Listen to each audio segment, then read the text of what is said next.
What's up? Baseball. I care about it again. It's the playoffs. What's going on, DC? I know Big T's supposed to stop by. I was just taking too much flack in the chat for being my fault. I want everybody to know it's not my fault that we started 3 minutes late today. Anyways, DC has his Twins gear on.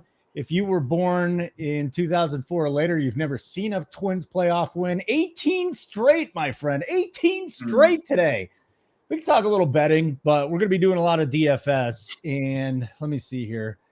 Bryce Morrow, can you just talk shit about DK and FanDuel? Nah, at least they got prize pools, but they are pretty small comparatively today. I wonder if they're going to get a little juicier during the division series. What do you think? I think the main GPP on DraftKings, I think it's sold out really early. So I'm in like the secondary one with 10K to first. So yeah, a little bit of small prize pools, but like you said, I'm just happy playoff baseball is here. It's a long regular season, and then everything switches, right? You go from the games, so many games just not mattering, it seems like, in the middle of summer to now when it's essentially, these quick 3-game series, totally different strategy by the teams, right? Like during the regular season, you get your starters to go as long as they can, save the bullpen, and then these games get crazy. We'll probably see some aces pulled way quicker than we think today and all that stuff. So excited for the playoffs and hopefully a good DFS day as well. Yeah, we'll get some things going on here, but let's talk about the playoffs in general. And if Big T shows up, we'll include him in the show. If he doesn't show up, so be it. I think he will, though. But who you got here? Like Atlanta, I don't think looked as great down the stretch from a playoff perspective as a lot of people were thinking. We got this Miami-Philly series where I get a sense that the team that come out of this series could make a little bit of a run over in the American League. I got a lot of futures on the Blue Jays, so thank God they made it. I'm not so sure how deep they can go here, but who are your teams? Who's coming out of the NL and the AL, DC? I got to go with my Braves out of the NL. Their pitching, though, is, Charlie Morton on the IL. He's going to miss the division series at least. Max Fried has been banged up. I think he'll be fine. But yeah, their starting pitching at least has kind of fallen apart a little bit down the stretch. That offense, though, I think can carry them. But I do think it's somewhat wide open. I mean, baseball is always that way, right? Anything can happen in these short series. But my pick is Braves out of the NL. I do think the Phillies could potentially come on strong and pull the upset. I mean, that lineup is deep. It got hot at the right time. They got 2 aces in Wheeler and Nola. So I do like the Phillies definitely to beat the Marlins. And I actually thought the Brewers had a chance with their pitching. Burns, Peralta have been awesome down the stretch, but then Woodruff looks like he's going to be out for the playoffs. So that's a big blow to them. But they got an incredible bullpen as well. Like, we've seen some teams ride bullpens, right? Like if you get a bullpen, 3-4 guys that can pitch every day with the days off and all that stuff, you can really kind of change the game. So yeah, it's just a totally different game than the regular season. And then even my Twins, who, like you said, have lost 18 straight playoff games, which is hard to believe. I think it's some sort of like sports record of some sort. I think they got a chance this year. I mean, they've got 3 really good starting pitchers: Pablo Lopez, Sonny Gray, Joe Ryan, a lineup that got better. They get Royce Lewis back today from the IL, and a pretty good bullpen behind him. So at least in theory, I do think the Twins have a chance. And I do like them to beat the Blue Jays in this series. So we'll see. And it's also interesting. You look at the division series, like the 3 biggest name teams out there, they're going to sit on the sidelines for a while. We got the Dodgers, we got the Braves, we got the Astros. These are more smaller market teams with Philadelphia thrown in there, but it just everything just gets ratcheted up. It's every single playoffs, but really in baseball this year. So a couple things here. Gary, get your ass on the show. I don't know why you didn't come on. I heard a whole bunch of people say that. There's a spot on here for you, my friend. Terry Niehaus. Hold on a second. He went to lunch. He says it's called taking a shower. It makes my hair, when it's wet, it looks blacker. You should try taking a shower, you redneck. And then Mangone. He's blaming Uncle T too. So let's blame Uncle T for Big T not being here. Also understand Big T's taking his kid to the pumpkin patch for his birthday. So maybe he's getting ready for that as well. But without further ado, let's get into this. Like button would be great. And also want to let you know, if you're not a member of RPS, still try a time to get in for Major League Baseball. Like I said, DC, JBC, JSU, Big T, Uncle T, Gary, Bobby H. They're all going to be throwing in cores. Our cores are the best in the industry. So just know that. Steve Boynton will be back from his vacation out in, where was it, Aruba? How do you, if you're a baseball fan, it's the only thing you care about in life. How do you go on vacation? Even to Aruba. Like I think it's like a family event, right? So I'm not sure he got to plan that one. Oh, I would not go miss an NFL Sunday for a trip to Aruba. No chance. I'm not even kidding. I would not go. So anyway, still time to get in on the DFS side. The bet side's rolling as well. I think JBC went like 5-0 in his NFL picks. I don't want to shortchange him. Could be 6-0. We all smashed last night in Monday Night Football as well. So lots going on here at RPS, and it is now time to get into this slate. So Texas, Tampa Bay, Toronto, Minnesota, Arizona, Milwaukee, and Miami, Philadelphia. These are the matchups we have here. As far as the pitching goes, I'm just going to give a quick breakdown, and then DC is going to give his thoughts. And I'm really looking forward to seeing this. But, Glass now, even though he finished the season kind of limping in, 39% K rate over the last month. And he also struck out 9 and 5 shutout innings in his last start. So I think there's some people wavering on Glass now, looking to figure out what DC is going to say about that. Jordan Montgomery finished the season really, really strong. We've got the Twins losing 18 straight playoff games dating back to 2004. So, no one legally is allowed to play DFS or bets till what? They're 21. Can you play DFS at 18? I don't know. Tony, can you play DFS at 18 years old? What's up, boys? Playoffs time. Sorry, I'm late. It was Grayson's birthday. I got stuck at his school. I told you guys he was planning a pumpkin patch outing. That's why I he was late not today. playing a pumpkin patch. I brought him Taco Bell for lunch. That's not a pumpkin patch. What's Grayson's Taco Bell order look like?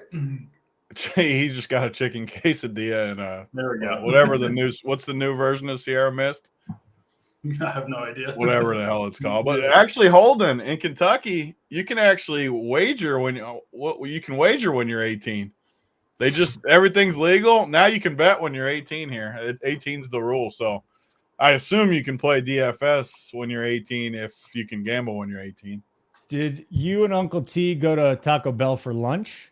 You think Uncle T eats Taco Bell? The dude eats a chicken tender and he eats less food than anyone I've ever met. Yeah, but isn't a quesadilla basically a Mexican grilled cheese? Uncle T does not eat Mexican food. Yeah, but it's Taco Bell. It's not real Mexican food. But okay. Listen, I've never had Taco Bell. Gary's here. Took you long enough, Gary. Hey, well, I put out the invite. I invited myself on in the core chat at like 8 a.m. and then it was like crickets. I'm like, okay. I sent Holden a message and asked if you were coming on. Well, here we are. We went from 2 to 4 real quickly. Yeah, we're good. I'm going to be very different than you guys today. So just FYI, I already know that. I've already seen T stuff. I'm not really happy about it. It's not going to be a good day for you, Gary. I mean, Darnell, seriously. A quesadilla is Mexican grilled cheese. Maybe the quesadilla has been around longer. Dude, I would be willing to bet that Uncle T has never had Taco Bell. Wow. Well, that's good for him. Oh, he already wrote it in there. I should have known. Yeah, he said 0 chance. Like, there's no way that guy has had a chicken quesadilla. Oh, it's so bad. It's that place is so bad. Can't believe you eat that shit. But he took you to Chili's today, huh? Is that what it was? Definitely not. No Chili's. All right. Well, the Lizard King is on the mound. I was given a rundown, but who gives a shit now? We've got everybody that's in the house. Again, Tony. I like that Twins jersey from DC, though. I like that thing. Unfortunately, it's got the perpetually injured Byron Buxton on the back. Oh, no. You got an injured jersey? That's not how you start the postseason. It's the only one I got. had to go on. Can he ever stay healthy? I mean, man, he's so injury prone. Yeah, it's crazy. They got Royce Lewis back today, which I'm happy about. The GOAT Royce Lewis. So. It's like Uncle T's immune system is Byron Buxton's health. Neither are very reliable, is what I would say. Neither are very reliable. All right, DC, let's get into the slate. Pitching side, Gausman, Glasnow, Lopez, Wheeler on the mound this afternoon. We've got Corbin Burns, Jordan Montgomery, a guy that kind of like Jordan Montgomery tonight. The Lizard King and Brandon Pfaadt. So you're going to start at the top, obviously. But Pfaadt's an interesting one because he might be the one guy that could get yanked early. And it's a completely different game in the playoffs. Like, everybody needs to understand this. If you're not a big baseball guy and you're going to hop in for the playoffs, like, dudes are getting taken out of the game a lot quicker in the playoffs than they are anywhere else, unless the bullpens are gassed. The problem for the Diamondbacks, DC, Pfaadt could get pulled and the Diamondbacks bullpen is gas. So let's get the breakdown. Yeah, Diamondbacks were kind of fighting to the very end to get into the playoffs, so they didn't have the opportunity, like the Twins, some of these other teams, the Phillies did it too, to rest their starters and line up their rotation. So you do see Pfaadt starting. He's clearly the worst pitcher on the slate, in my opinion, but he's also the cheapest. And for those people that complain about loose pricing or being able to play whoever you want, they must like this slate because pricing is really, really tight here. I actually think on the pitching side, to me, you could make a case once you consider pricing, I think, for pretty much all 8 pitchers going. I don't really want to play Pfaadt. He is the worst guy, but he's also way cheaper than all these others. I think the pricing to me for pitching looks like they got it pretty much correct, right? I would pretty much rank these pitchers in order of projection the same as the order of the pricing, which does make for a tough slate, right? When there's no clear glaring errors that I see. But yeah, my favorite 2 guys are Zach Wheeler. The Phillies had the opportunity to give him a shorter start, line him up. He was the one they wanted to go game 1 over Aaron Nola. And he gets the Marlins, who, none of these matchups are perfect, obviously, right? All playoff teams, all good teams. But I do like Zach Wheeler. I think he's got maybe the best chance to go 7+ innings. I think the Phillies will ride him. They don't have a super great bullpen behind Wheeler. So I do think Zach Wheeler going to give you distance, obviously a great pitcher, strikeouts. And then Corbin Burns, the other one that I won. He was fantastic down the stretch. The strikeouts came back for him. And he gets Diamondbacks lineup that I think is maybe the second worst behind the Marlins on this slate. So those are my 2 favorite, but really, 4-game slate, it's a lot about roster construction, just the strategy that you use. So I think you could mix and match pitching. I'm playing 5 lineups today. I'll have exposure to most of these guys. I think Pfaadt and Montgomery, the guys that I'm leaving off.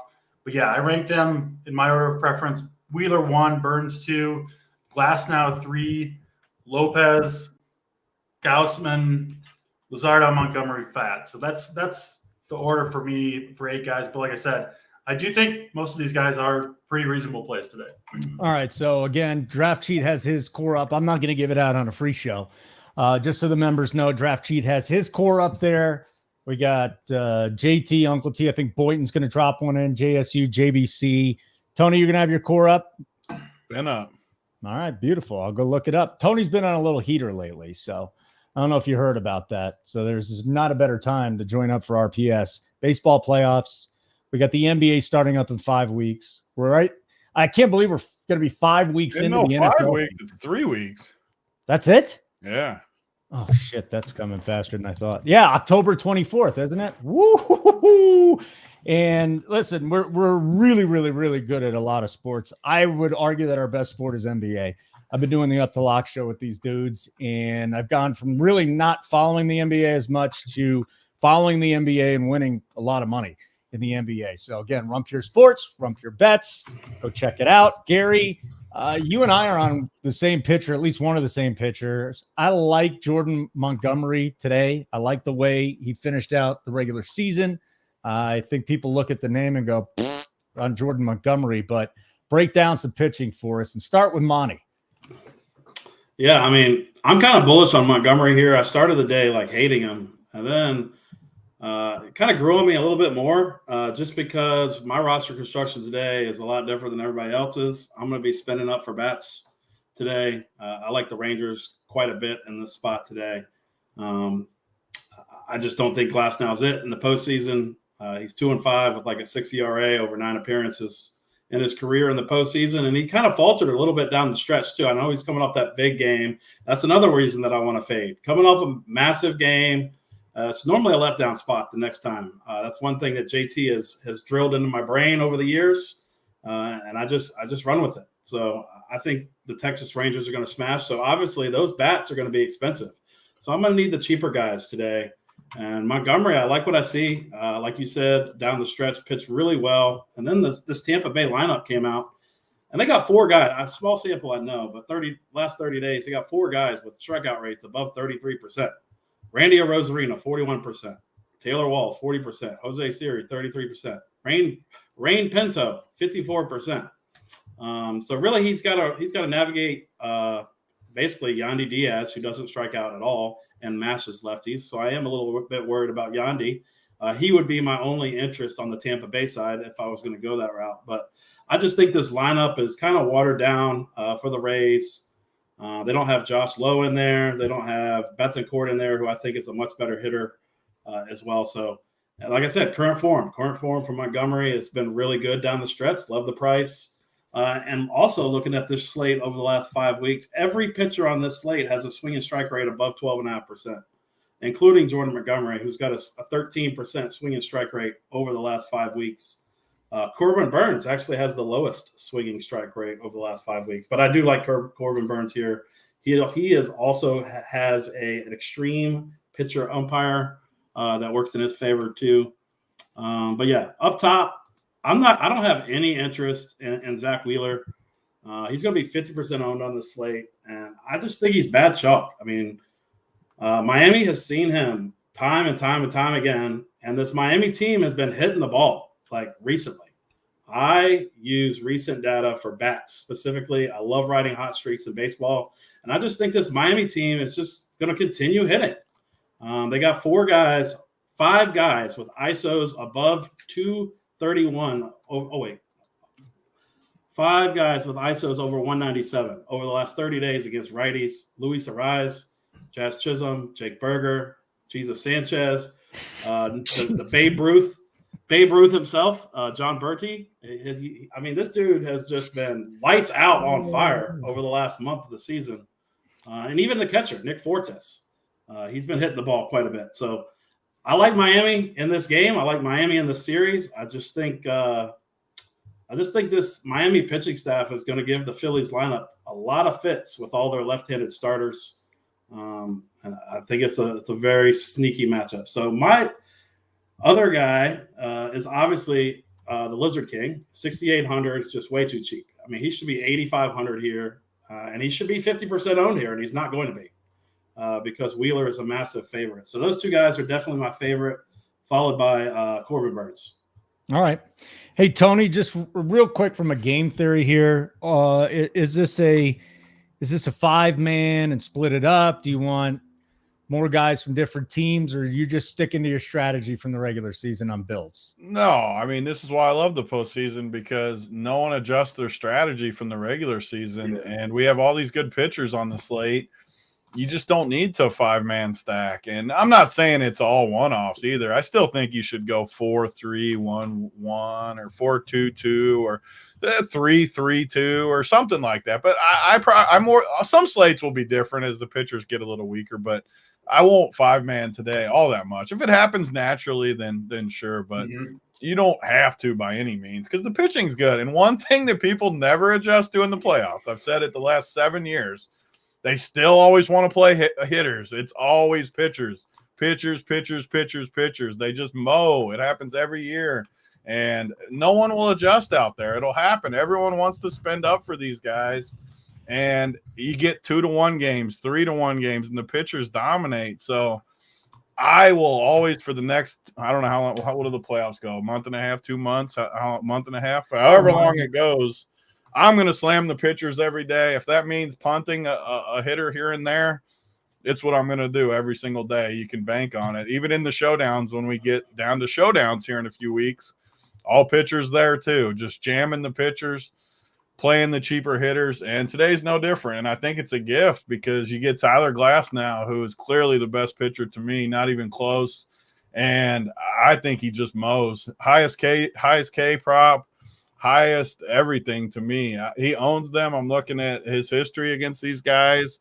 Bunch of strikeouts. Nobody's hit him hard. Marcus Semien does have 2 bombs off him, but no one else has hit him hard. I like him. I like Wheeler versus an inexperienced Miami team. I like Burns. And I'll be tough. So I'm playing 150 because I'm on a little burner right now. I'm not going to play Jordan Montgomery at all.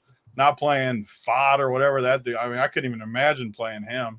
On a slate with this much pitching, if you play Brandon Fott, like you might as well unregister because that is as bad as it gets. And Luzardo, I mean, I'm one of the original Luzardo guys, but I think Philly, I mean, they're just a postseason team to me, and I just don't see it. I don't. He gets wild at times.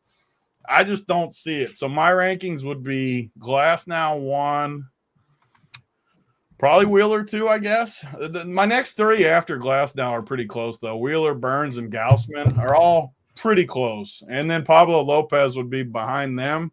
But I'm not playing Montgomery, Luzardo, or Fott on any of my 150. So Luzardo bounced back, DC, after hitting that wall in August, and he's better at home than on the road. So I just wonder how much Philadelphia tonight is the question I have for you. Yeah, I'm kind of with Big T. I just don't really want to mess with this Phillies team. We've seen it from them, several years running where they get hot, and they got hot at the right time. I mean, they were red hot down the stretch to kind of get into the playoffs to the point where they could rest their starters. Like almost all their hitters are kind of clicking at the right time. And like you said, Luzardo, it's true of a lot of these Miami pitchers. It's kind of why I think Miami really doesn't have – I mean, it's baseball. Anything can happen. But I really don't think Miami's going to beat Philly here. I really like Philly to win this series. Okay. And, yeah, Luzardo, I don't know. I just don't really trust him today. Like Tony said, he can get wild at times. He's pretty low on the list for me. Real quick, though, back to the game theory stuff, because I do think that's just as important to talk about for this slate as, individual takes on any pitchers or hitters, because it is a totally different beast. And people are so used to playing, like he said, the 4-4, the 5-3 stacks, and you can still play those if you like a specific team or whatever it is. But like ultimately, these are probably going to be 4 pretty low scoring games. And what you really need, like when it's a 12-game slate, right? And there's all these crappy pitchers on the slate, like a normal Friday night, you're going to get a team or two that scores 10 plus runs on most of those nights. It's probably not going to be the case. We could see, the highest scoring team today could be 4 or 5 runs. It's entirely possible. And if it plays out like that, what you're going to need is, the 1 or 2 guys from every team that do the damage, right? Like if there's a home run from anybody, there's a decent chance you're going to kind of need that in your lineup to get, close to the optimal or to get to the winner. So I do think more so than ever, you absolutely don't have to stack. You got to get, 2 stud pitchers in your lineup, like no question about it. Who that's going to be is obviously up for debate, but you do have to smash with your pitching. And then you got to pick off the home runs, wherever they're going to come from for the most part. So I do think, strategy-wise, it's certainly worth thinking about. And I think taking a different approach is probably the right move than what is, what we're used to from the regular season. Glad I asked. Hit the like button. That's great information. We got Gary, you adjusting the builds here in the playoffs? Or are you going with the regular season builds? I'm probably just going with 4-3 stacks on these 4-game slates. I like the one-offs, and like everybody else said, I don't think you need a 5-man here.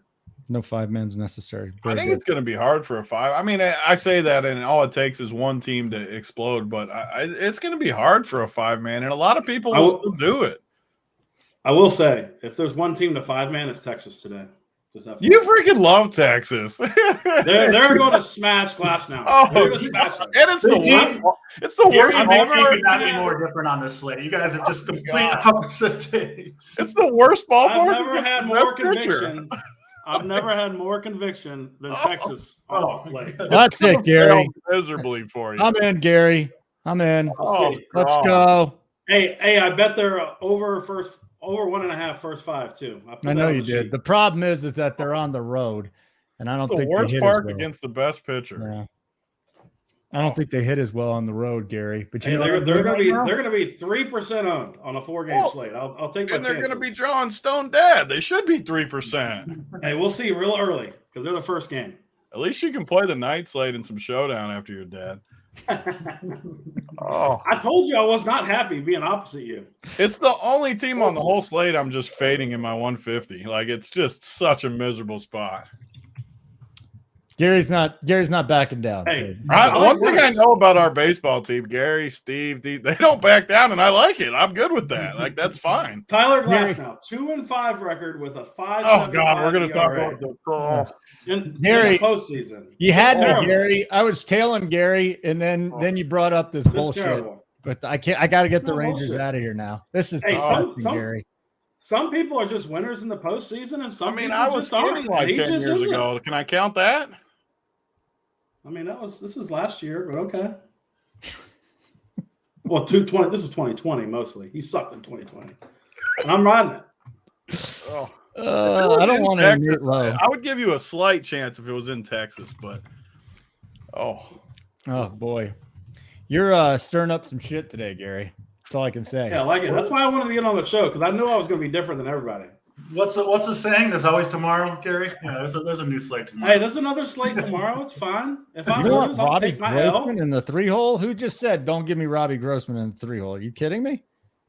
If you're The dude playing doesn't the strike out. Rangers, you better get him. You better play him. It's smart. It's my smart. favorite day was that day that I talked shit to Holden about Robbie Grossman, and then he struck out like 7 times, and I won my bet. And I was like, no way.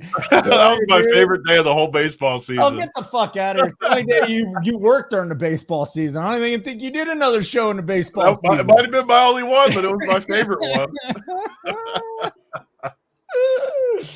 Oh, let's see. Who was here. the pitcher against him that day? It was some scrub too. Yeah, it was, can't it was remember a who it strikeout was. pitcher, but it didn't work out well for me.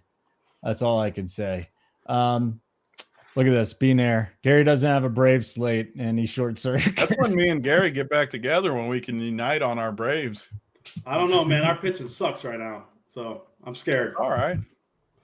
You'll be okay, Gary. Score 10 runs a game. Braves will be all right. I mean, that's what we got to have hope for. The team Hey, who plays that's gonna when be the they real win? Like, test. they don't have to play Milwaukee, do they? No, we're. I don't think so. They play We winner get of- the winner of Philly, Miami. We get Yeah. the winner of Philly, Miami. I think that's tougher. No, Milwaukee's a disaster matchup for the Braves. I think all pitching. Milwaukee. Well, Woody's Woodruff's out out. for the postseason probably. Yeah. So that's Woodruff's that's out. Big. Woodruff's Braves. out, yeah. Braves are going to get. I mean, obviously Philly's using Wheeler and then Nola, and they don't have. Beyond that, it's pretty ugly. Like Suarez and Taijuan Walker. Braves are going to. I think Braves are going to. Sanchez is good. Sanchez is good for them. I will give them that. Yeah, Sanchez he's is a- a monster. He's a lefty though, which sucks for him. Yeah, yeah. I do want to let the subs know if you got any questions, throw them in the live show chat. We'll take questions in the live show. So that's about it. And we'll move on. We'll get to game by game here or position by position. What do you want to do, DC? What's easier for you? Yeah, we can go game by game. That's All right, fine. let's do it. Love it. Texas Tampa Bay would be the first game then. Glasnow Montgomery is the pitching matchup. And I almost want to go to Gary first, but we'll leave Gary for last to talk about his Rangers love today. DC, if we're going to bats here, what do you think about the Tampa Bay side first? I mean, first of all, like I get maybe why Gary's going to Montgomery some because the lineup for the Rays is just brutal. Now that said, most of these guys do hit lefties pretty well, especially the top half of the lineup. Rays just had a bunch of injuries down the stretch, but I don't think most of those guys would be starting against Montgomery anyway. The lefties, guys like Brandon Lowe. So yeah, I think the Rays can do damage. I mean, Montgomery's a fine pitcher, but to me, he's just not on the same tier as most of the guys going today. So he is one of the guys that I want to go against. Yandy Diaz, I think you could make a case for him as, one of the highest projected players on the slate, hitting leadoff. I really, really like him. I think you could see pinch hitting chances. I mean, Ramirez, Paredes, Meade, Margot, like all these guys are in some danger of coming out of the game when Montgomery exits. So you have to be a little bit careful, I think, with the Rays stack. Outside of really Diaz and Arozarena are obviously safe, but beyond that, it gets a little bit sketchy with the Rays. And obviously in the postseason, managers are going to do whatever they need to do to try to give themselves the best chance to win. We know the Rays like to pinch hit anyway, so that's somewhat of a risk. But nevertheless, I do like the Rays side of this one. I think Glasnow is going to mow down this Rangers team. I will say you can really run on Glasnow. He's allowed 19 steals, 19 out of 20 base runners against him. And that's on, limited innings and obviously not very many base runners given up anyway. So I do expect, frankly, a lot of this lineup from the Rangers to run on Glasnow if they get a chance. Semien will run, Grossman will run, Adolis Garcia, Tavares, Evan Carter, all those guys will take off on Glasnow if they get a chance.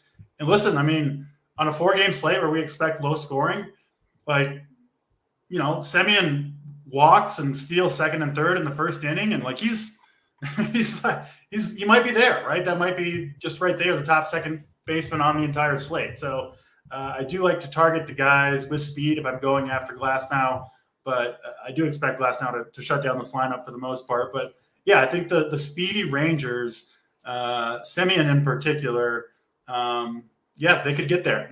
Just a walk against Glasnow or a base hit is all you need because they're stealing second and maybe third off of him, especially given, just the fact you're playing for 1 or 2 runs, right? Because you think it's going to be low scoring. The scoring opportunities are going to be few and far between. So there's no question in my mind the Rangers' plan for this game is just to try to get on base and cause havoc on the base paths, which those points add up in a hurry, especially on a 4-game slate. So I do think that's the main thing to consider if you're going up against Glasnow here. All right, what do you got here, Gary? Talk to me. Game number 1 with Tampa Bay hosting Texas. The main reason that I don't like Tampa is just like DC mentioned. I mean, they just pinch hit everyone. And I don't want that in my lineup. So, and also, like you said, Yandy Diaz is probably one of the top bats on the slate, just from a matchup perspective, because man, he just absolutely nukes lefties. But yeah, I'm on Montgomery. He's on my main team. I still like him.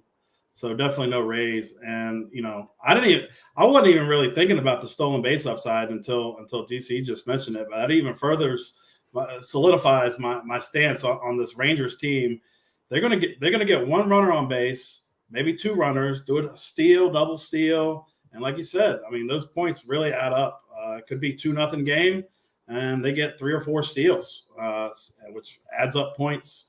Marcus Semien, just absolutely love him. Corey Seager, if he was, not hurt for a lot of the season, he would probably be an MVP candidate in the American League, if not the MVP. In here, Gary, because he got hit in the hand. He hadn't looked the same since he did.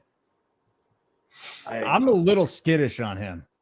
Nah, he's a postseason guy. I mean, he is like the ultimate postseason guy. He destroyed the Braves in the 2020 World or NLCS. I mean, this guy just lives and breathes about the postseason. I think maybe he was taking it easy down the stretch a little bit. I don't know. But I think he breaks out here. I don't think he was taking it easy. I think his hand's fucked up because he got hit on it. Hey, I think he'll be fine. A little spit on it, a little dirt. He'll be okay. But yeah, I'm all in on the Rangers here. You got a little Yandy, Big T. You got a little stack or 2 from this game. Yeah, I mean, the only guy in my player pool let me pull this up. The only guy in my player pool from the Rangers side is Semien, just because, just a one-off.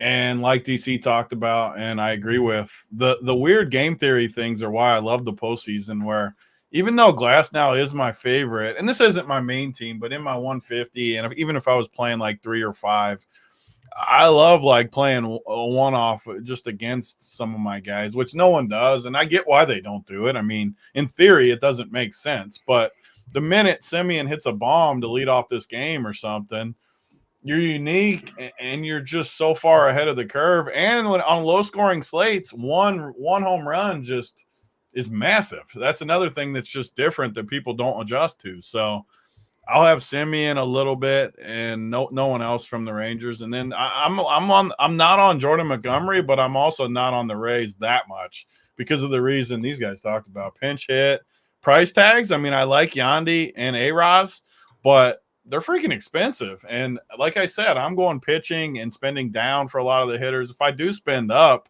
I mean, I'm going to go to some of these spots that I really like. I mean, Phillies guys, Brewers guys, different spots I would rather spend on. So For me, I mean, just not many bats here. But for the Tampa side, Yandy, I mean, A-Roz, I'm definitely going to play a decent amount of him. He's a postseason guy, too, that we've seen get really hot in the postseason at times.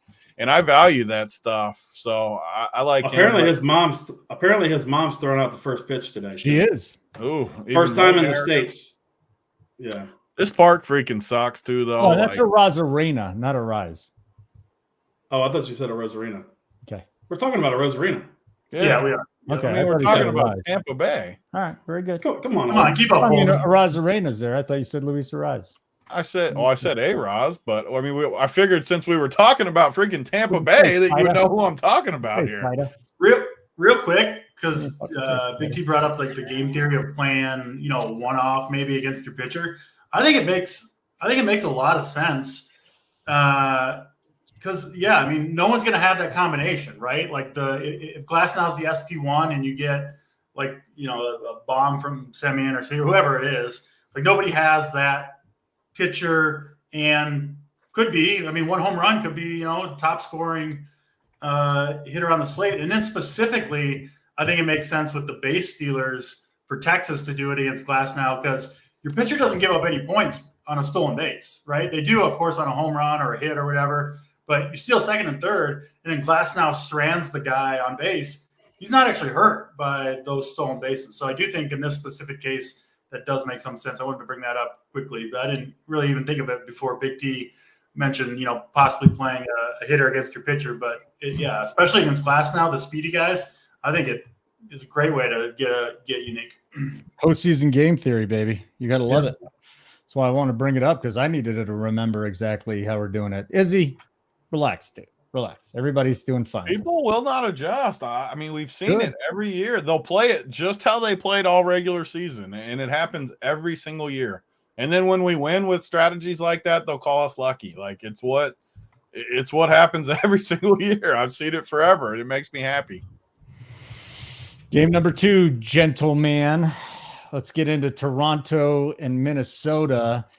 DC. I'm not going to give your core out, but I do know you're wearing a Minnesota jersey, and you might like some Twins today coming up against Gaussman. And then on the other side, like I said, Lopez fluttered a little bit down the stretch, and we got some home run hitters on Toronto. So talk to me. What do you got, DC, from game number 2?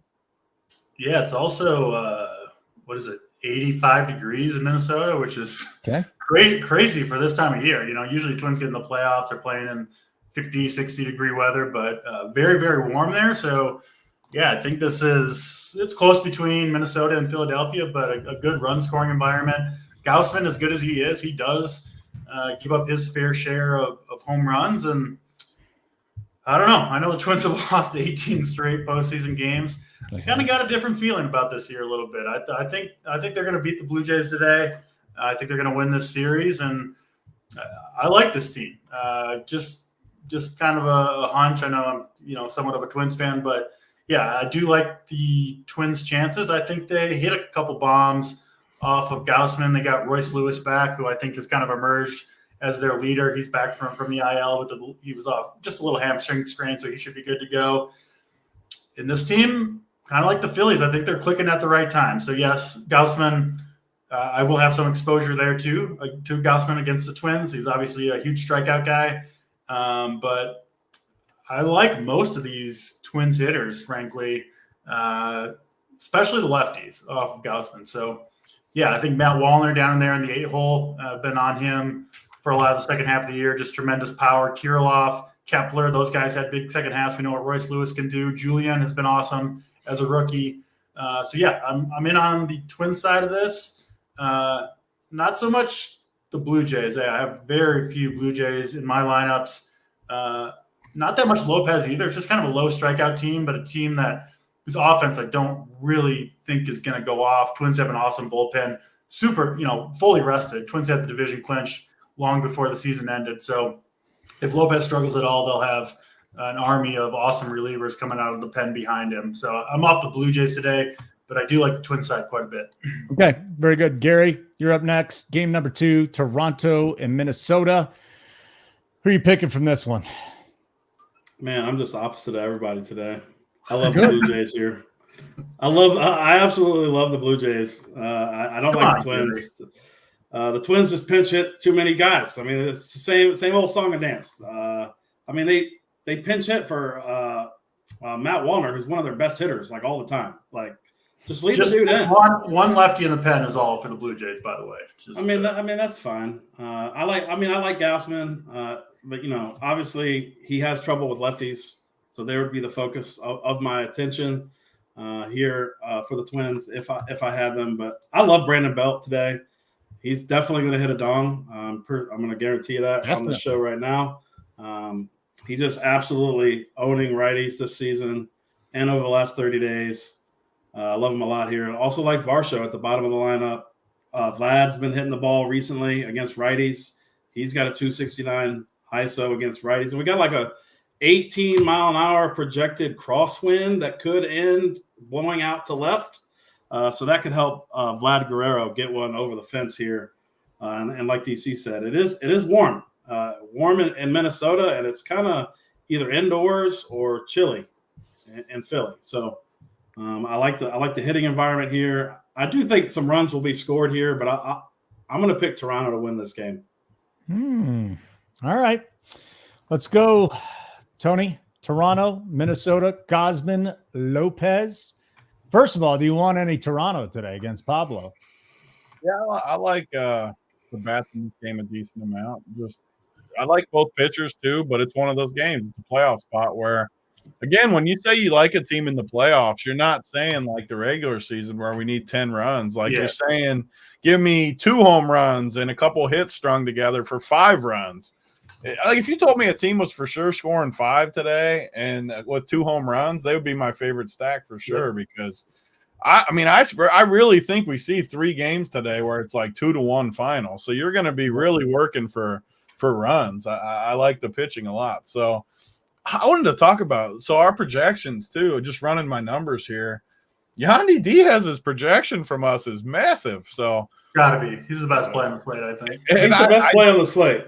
Yeah, I mean, and I like Monty. So just looking at it though, just running my stuff, like I didn't realize that. And whenever a projection sticks off, people know that about me. I like to take notice about that. So I do like Yandy more now, just seeing the numbers involved with that. But I like both of these teams, really. I mean, Toronto, I don't love them as a full stack again, but they have guys that can hit bombs. I mean, we've seen George Springer forever hit bombs in the leadoff spot. Vladdy obviously can hit bombs. Bichette, bombs. The bottom of the lineup's a little dustier, but spending up for pitcher, I mean, I always like Kiermaier. Kiermaier's the perfect playoff guy because he doesn't strike out a ton. He's just a grinder, so he gets a double. Like I can see it coming today. A double, gets on, hits an RBI, whatever, fly out RBI. I mean, I can just see him working for like 10 fantasy points or something at 2,900. So I like him. And then the Twin side, I do like. It's just I'm a little more concerned with the pinch hit. But at the top, though, I love it. Like Jorge Polanco, I always love. Royce Lewis, I'm going to love. I'm glad he's in there. Kepler's had pretty good success off Gausman. So I like these guys up top. Carlos. Yeah, this Twins train. Twins offense coming through today.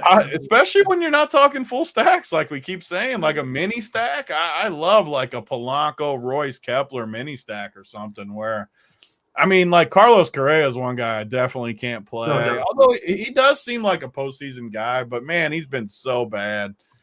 I just can't really go there. I like these teams though a little bit. So maybe I'm in the middle of both of you guys on this one. Maybe a little bit of a 3-3 or something in this game. Holy shit, we got a big crowd. Let's go. It's good to see everybody watching the show today. Hit the like button. That'd be wonderful. RPS, we're rolling. We got a new bet side. Our DFS side continues to crush. And I'm just looking at the cores right now. Oh, my God. DC, Gary, Tony's got his whole player pool up with the cores. Everybody's up here. It's absolutely amazing. So just like Jorge says, let's go get that done. And again, on the bet side, we're going to look to clean up here in the playoffs as well. Now, we don't have lineups for the late game. We don't have lineups for the last 2 games, actually. Arizona, Milwaukee is our next game, though. Corbin Burns, Brandon Pfaadt. You would think We got an Arizona lineup. We just got the Arizona lineup. All right, good. You would think that Carlos Santana and a couple other Brewers would be popular today with the pitching matchup. How do we want to attack game number 3? So I'm off the Arizona bats. The Brewers, for one, Burns is, obviously one of the best pitchers in baseball. Also had a chance to rest or to get ready down the stretch, did the Brewers. And they had some guys emerge out of their bullpen late that if Burns, can get through 5 or 6 pretty clean innings, it's going to be really, really tough for the Diamondbacks to do anything in the 7th, 8th, and 9th. Hobie Milner, Devin Williams. They've got a couple other guys back there who have been excellent these last couple of months. So, yeah, I think the Brewers going to hold this Diamondbacks team in check. I think I saw Big T. You're on the Brewers money line as well. I think they win this game handily. And make no mistake, Brandon Pfaadt is starting this game not out of merit, out of necessity. The D-backs had to fight for every win down the stretch. Zach Gallen obviously would be their number one starter, but they also, were using all their best bullpen arms to get into the playoffs. Right? It's not a knock on them. You do what you got to do to get into the dance, but it's a bad bullpen anyway. And this is kind of the one team today that is just struggling for pitching. So I think you kind of got to like the Brewers. It's not the sexiest lineup in the world, but they get to face clearly the worst pitcher rather on the slate, and also clearly the worst bullpen. So it's a home run park in Milwaukee. I mean, I don't love this lineup. I barely played the Brewers, frankly, in the regular season, but you got to like them today. I think they do some damage. Brandon Pfaadt, I mean, he wasn't ready to find success in the regular season. Now he's got to start this game on the road. He's been struggling. I don't see it for him. So, I love this Brewers side. I think they put some runs up on the D-backs today. Gary, nobody's playing the D-backs. Is Gary playing the D-backs? I'm definitely not playing the D-backs. Wow, Mr. Contrarian's not even going there today, huh? No, I can't do it. Corbin Burns is just a monster. I'm not doing that. And then you look at the lineup, and it's like, okay, they really don't strike out, but they really don't hit the ball either. So it's kind of like, why am I going to waste my time there? So not worried about it there. On the Milwaukee, man, they're going to be so chalky today. But I do think one thing I will say, William Contreras is the best catcher play on the slate. I don't think it's even close. I think you just plug him in your lineup and just move it on. He's just been a monster this season for them. But the bat, and he's actually gotten a lot better defensively behind the plate too. So definitely love to see that for the former Brave. But not much else, not much other interest here. Maybe Willie Adames, but again, he's going to be popular. Maybe go to the bottom of the lineup. Maybe get like a Tyrone Taylor or somebody like that. More one-offs, 2-man stacks for me from this Milwaukee team. All right, Tony, how you approaching this Arizona-Milwaukee game? Burns and Pfaadt and a tired Arizona bullpen. Yeah, Arizona looks like the easiest fate of the day. Burns is a grinder too. I can just see him with his gnarly look on his face out there grinding in the playoffs against this lineup. You got guys like Longoria in there. This lineup's so bad. The one guy that I'm leaving in is for sure Corbin Carroll. It's just because he's good. He's 6K. I don't think he'll be owned just because of the price. And again, the same thing we've said all show, just one-offs.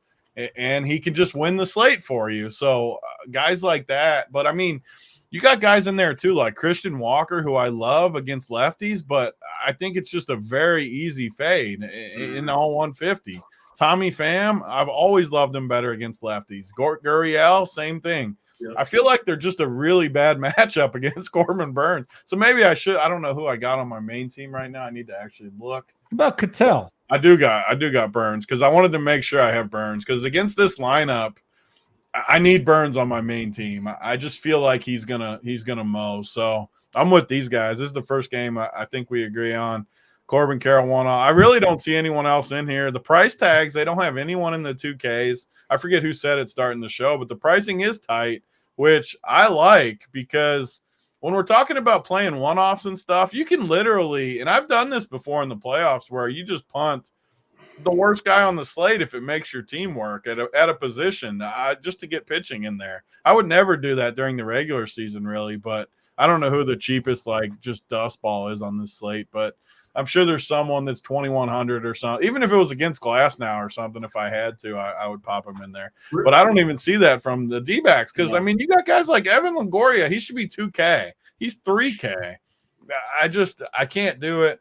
Milwaukee, I didn't play Milwaukee all season either. I just didn't like them. But on this slate, you literally have all really good pitchers and then you have to play Milwaukee. They're going to be chalky, but that's where we get different in other spots where we punt one-offs and we do different things because it's just clearly the best spot of the slate. And I know it's going to be highest owned, so it's just how we get different in other spots for sure. And I think we're good at that. We can always find contrarian one-offs and two-man stacks and stuff. Real quick to bring it back to a previous point I made with the stolen bases against Glasnow and maybe taking one off against your pitcher. I think the Burns, Corbin Carroll, same lineup combination is interesting. Burns is another guy you can run on. Carroll, he's obviously the best play on the D-backs, right? It's not even close. And he's going to do damage on the base pad. He's definitely running on Corbin Burns if he gets a chance to do it. There's just no question about it. D-backs know they're up against it here. They got to take risks. They got to try to push a run or two across against Burns.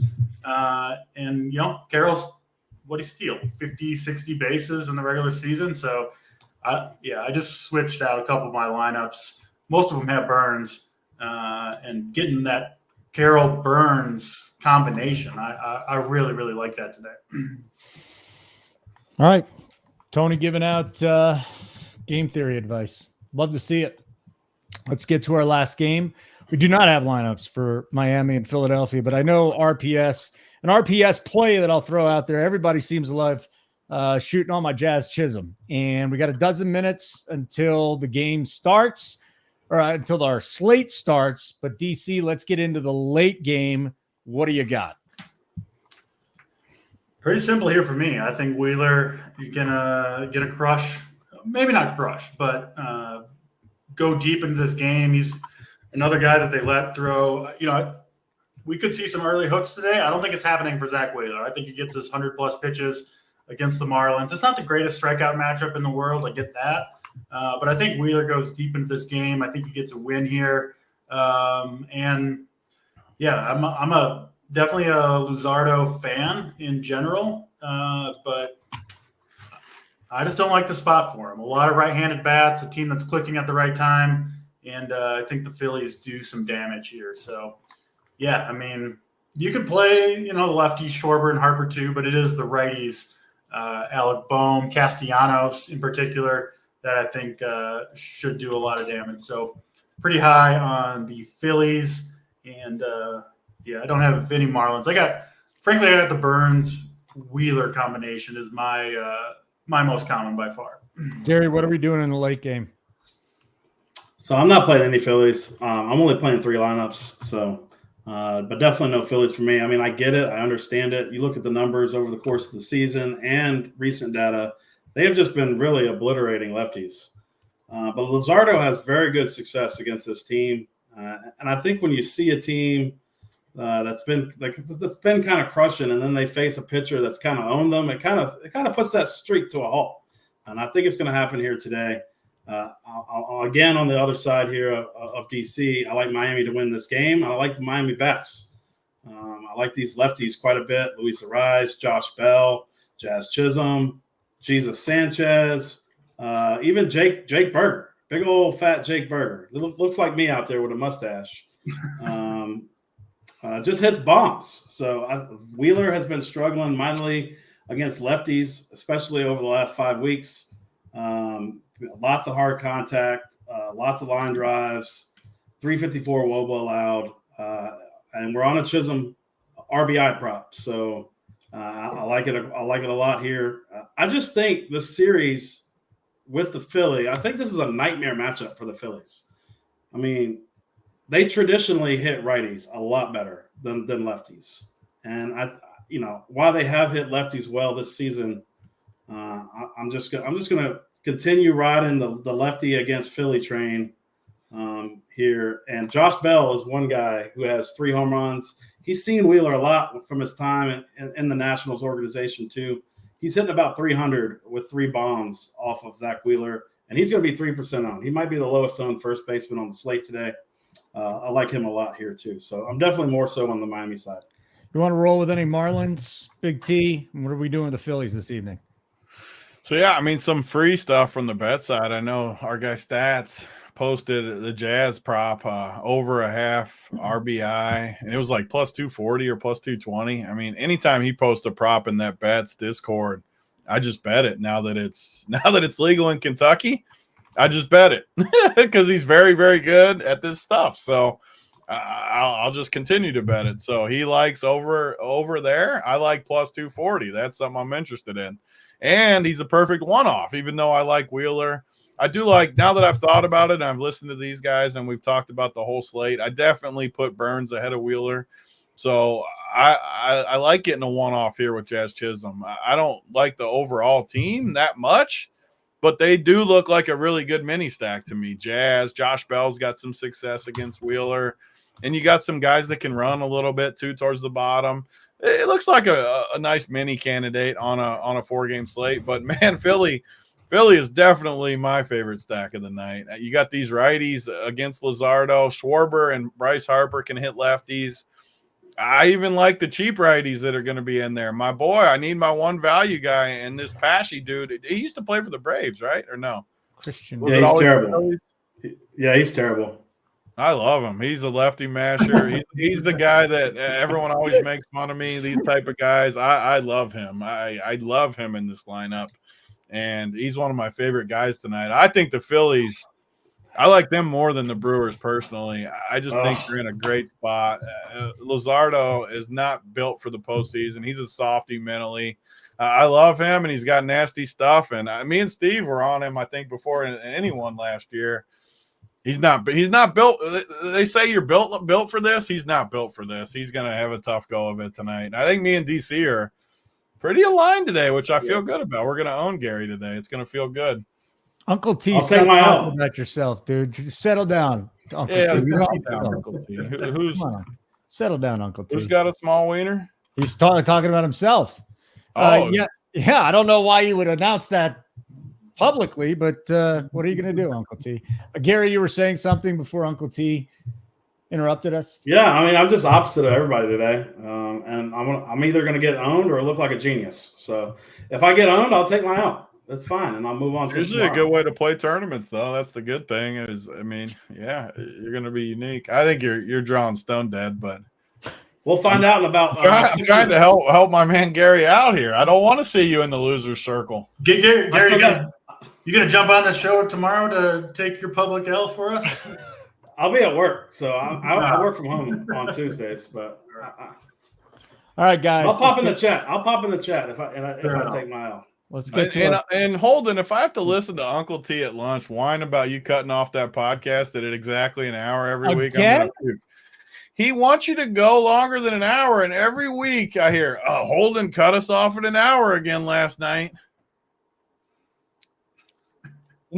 we don't even have to do that podcast. I got silence from him, though. I've never got silence. No, because it gives me a headache. I do that podcast out of the goodness out of my heart because the guy just really wants to do a podcast. And then he complains when I do the podcast. So it's too fucking bad. He wants more time with you. He likes time with you. You guys used to fight. Now he loves you. Well, yeah, because he gave me a Mustang ride. A mustache ride. Oh, you misheard me. A mustache ride. A Mustang ride. Wow. Anyways, I got a show coming up with the aforementioned stats, our stats dump in the NFL. So let's get to our plays of the day. No more Mom's Basement play of the day. This is DC's new moniker. What is DC's Snyder's Soldier? I want to be the Snyder's Soldiers. That guy, he's not living in Mom's basement, but he does have some people It looks like imprisoned in his own basement. Play of the day. We'll go off the board, and against my favorite pitcher of the day, Corbin Carroll. I think is the one-off that you need, even with Burns, a couple stolen bases, and does some damage for us. I'll go with Corbin Carroll. All right, let's go. Gary, do you want Snyder Soldiers, or you just want to do it normally? I'll just do it normal. Okay. Oh. All right, what do you got, Gary? I mean, I just got the best hitter in baseball at less than 10% ownership at shortstop. That you think his hand is so irrevocably broken that he can't hit the ball. I'm going to go Corey Seager. Sign me up for a couple bombs today. All right, Tony. Who is it today, buddy? Give us Snyder. Yes, the Soldiers. I get to be a part of the Soldiers Oh, too. yes, you do. Are you on a baseball show? Yes. Oh, I like that, Gary. I had to be on the Soldiers. I want that to be my play of the day forever. I want to be Snyder's Soldiers. Yes, put it back up there. So the problem with Gary's play of the day is the two best plays are both at shortstop, and neither one of them is the guy he said. Well, don't say Trey Turner. Huh? Don't say Trey Turner. I mean, he's just like an incredible play, but him and Willie Adames are both just like clear. They're not going to be my play of the day because they're somewhat chalky, I'm sure, because they're on the two like populars, but they're the two best plays of the slate. My play of the day, though, just because, well, I should say that. Who's that bum I said, Pashy, that you guys said sucked? Christian. I should say him, but I'm not going to say him. My play, my boy Kiermaier. I gave the speech about 10 points. I need to give someone under 3K just to get a value guy. And Kiermaier always treats me right. I'm going to start the playoffs with one of my OG people, Mr. Kevin Kiermaier. Big platoon, back in the saddle. That was my guy. Hey, I like Kiermaier. I got Gary, the Soldiers. Yeah, we're finally aligned. I do love Kiermaier. That was my guy, so I'm gonna have to. We need a new graphic with like all of us next to Snyder with like giving the sign. We need a new graphic. Yeah, we can be his soldiers, right? Right next to him. We are. That's what we need. We are. Now we're taking it up a level. We need to put our faces on Snyder's soldiers, the little soldiers. Yes. As you can see right here, whoever's hosting the show, they need their little faces on the soldiers. Yes. Give me a Razorina and we're getting out of here. All right, guys. Great show. Check out Rump Your Sports, rumpyourbets.com. We got great stuff. All the cores, baseball, NFL, NBA, a little over 3 weeks away. Gary, DC, Tony, I'm Holden. Thanks for watching, everybody. Snyder Soldiers. We'll get that one more time and keep running pure.